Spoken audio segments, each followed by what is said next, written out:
반갑습니다. 보험의 방주TV의 방주일입니다. 자녀연금보험을 알아보는 우리 부모님들 준비하실 때 이 3가지 정도의 주의사항은 한 번 정도는 확인을 꼭 하고 가실 필요가 있을 것 같습니다.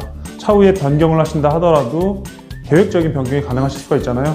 초기 설정하는 방법 3가지 주제로 제가 정리를 했으니까요. 이 내용 한번 보시고 연금 준비하시는데 큰 도움 되셨으면 좋겠습니다. 바로 들어가 보실게요. 자, 먼저 계약자, 피보험자, 수익자의 설정 관계에 대해서 말씀을 드리도록 할게요. 계약자와 피보험자는 자녀로 설정하기를 적극 추천드립니다. 대체로 이런 계약을 하시려는 분들이 많습니다.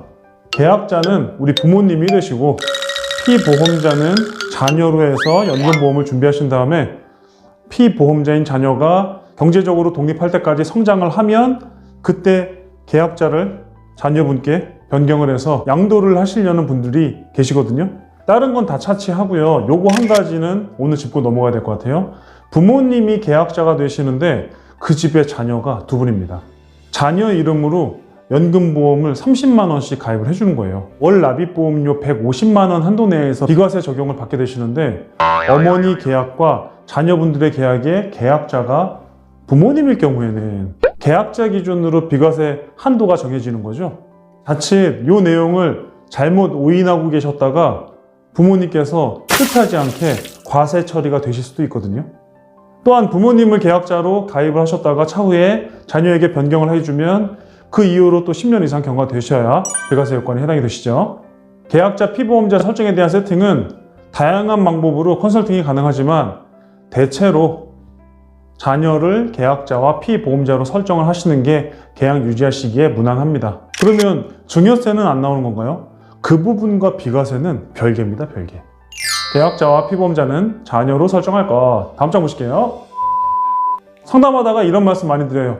부모님이 오프너의 역할을 하실 건지 아니면 선발투수의 역할을 하실 건지. 야구를 좋아하시는 분들은 이 오프너의 개념을 잘 알고 계실 텐데 선발투수가 1회부터 6회, 7회까지 계속 던지는 게 아니라 불펜이죠. 불펜. 중간 개투인 선수가 1회부터 나와서 1회 내지 2회 정도만 던지는 오프너의 역할을 해주는 추세거든요. 부모님께서 오프너가 되시면 계약이 어떻게 준비가 되느냐. 납입기간은 10년 납이 아니라 20년 납, 30년 납으로 굉장히 길게 설정이 되시는 거고요. 보험료는 100만 원을 10년간 불입하는 이러한 계약 형태보다 비교적 부담이 덜한 적은 금액을 장기간 불입하는 형태로 계약이 성사화되는 경우들이 많아요. 부모님이 가입해주는 자녀연금이잖아요. 부모님께서 자녀에게 이러한 기가 막힌 선물을 해주면은 두말할 것 없이 좋죠. 그러나 부모님도 본인의 노후를 또 준비하셔야 되고 그렇다고 또 자녀의 노후를 포기할 수는 없기 때문에 자녀의 노후 방법은 금액을 다운시키면서 납입기간을 길게 가져가는 방법을 활용하시는 게 합리적이다. 또한 추가 납입도 적극 활용하실 필요가 있겠습니다. 제가 앞전 영상에서도 소개해드린 적이 있습니다. 단리 5%를 최저로 보증해드리는 이러한 연금에서는 추가 납입을 했을 경우에 유연한 납입에 대한 탄력성을 유지할 수가 있다 말씀을 드렸고요. 만약에 추가 납입을 하지 않았을 경우에는 보험료에 대한 할인 효과를 노릴 수도 있다 라고 말씀을 드렸는데 자녀연금보험에는 추가 납입을 안 했을 때 보험료에 대한 할인 효과는 사실상 기대하기가 매우 어렵죠. 보험료에 대한 할인 효과를 노리시려면 월 보험료가 50만 원 이상 되는 고액 보험료를 계약을 하셔야 되는데 자녀연금보험에 부모님께서 고액의 보험료를 불입하면서 가입을 하는 케이스는 거의 없거든요. 사실상 자녀보험에 추가 납입을 안 했을 경우에 보험료 할인 효과는 배제를 하셔도 될 것 같고요. 자녀보험은 이 추가 납입 제도를 적극적으로, 매우 적극적으로 활용을 해서 유연한 납입 탄력성을 유지하시는 게 매우 유리합니다.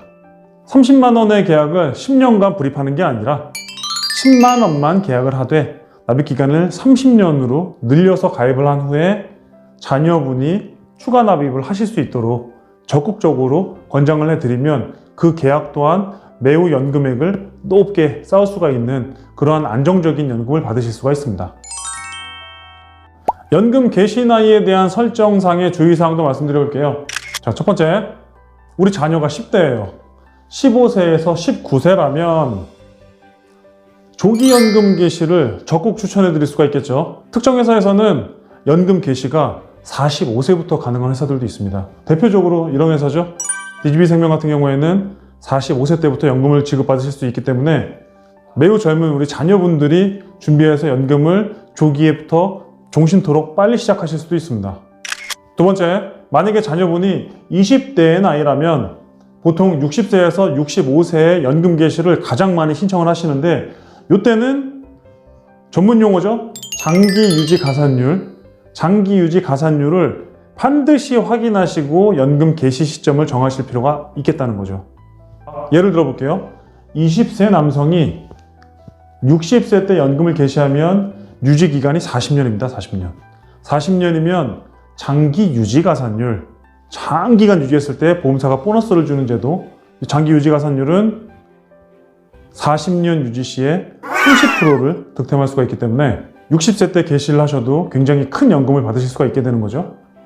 만약에 20세가 아니라 21세라고 가정해 볼게요. 21세인데 똑같이 60세 때 개시를 하게 되면 그 1년 차이로 40년 유지가 아니라 30년 유지에 대한 장기 유지 가산율을 지급받으시기 때문에 현명하게 60세가 아니라 61세로 개시를 하시면 40년의 유지 기간을 모두 다 채우실 수가 있게 되는 겁니다. 이렇게 장기 유지 가산율에 대한 개념을 100% 이해를 하시고 이 제도를 잘 활용하실 필요가 있는 거예요. 우리 부모님들이 생각하는 노후라고 하는 그 준비는 대체로 요 나이대를 연금 개시로 많이 하려고 하거든요. 그런데 장기 유지 가산율을 잘 이해를 해서 이 나이 안에 설정을 한다 하더라도 얼마든지 세팅을 하실 수가 있습니다. 이 나이 구간 안에 상품을 선택하게 되신다면 초반에 많이 받는 초기 집중 강화형 DGB생명이 포함되겠고, 아니면 연금을 시작부터 끝까지 같은 금액을 쭉 받으실 수 있는 기본형, 요거는 KDB가 훨씬 더 유리하고요. 이러한 큰 틀 안에서 상품도 선택하시고 연금 개시 나이도 합리적으로 설정하실 필요가 있습니다. 세 번째, 자, 장기 유지 가산율이 그렇게 중요하다고 하는데 사실 장기 유지 가산율도 참고사항일 뿐이에요. 이건 무슨 말이냐? 이건 바로 예로 말씀드리겠습니다.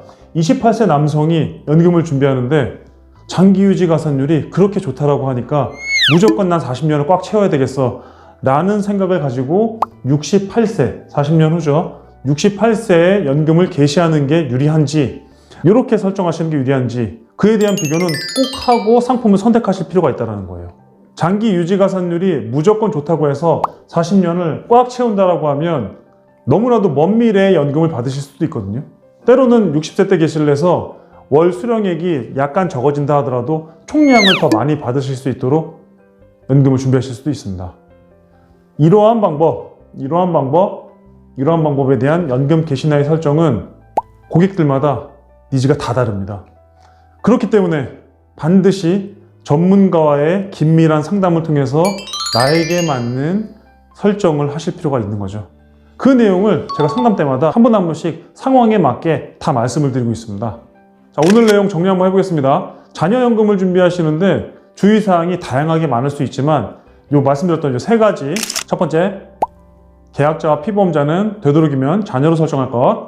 두 번째, 납입기간은 되도록이면 길게 설정을 하고 추가 납입은 반드시 활용할 것. 세 번째, 보시는 것처럼 연금 개시 나이는 나이대와 상황에 맞춰서 적절히 활용하시되 장기 유지 가산율 반드시 체크해 보시고 유지 보너스를 받는 게 유리한지 연금을 빨리 개시하는 게 유리한지를 확실히 비교한 후에 연금을 준비를 하시는 게 합리적이 될 수 있다는 거죠.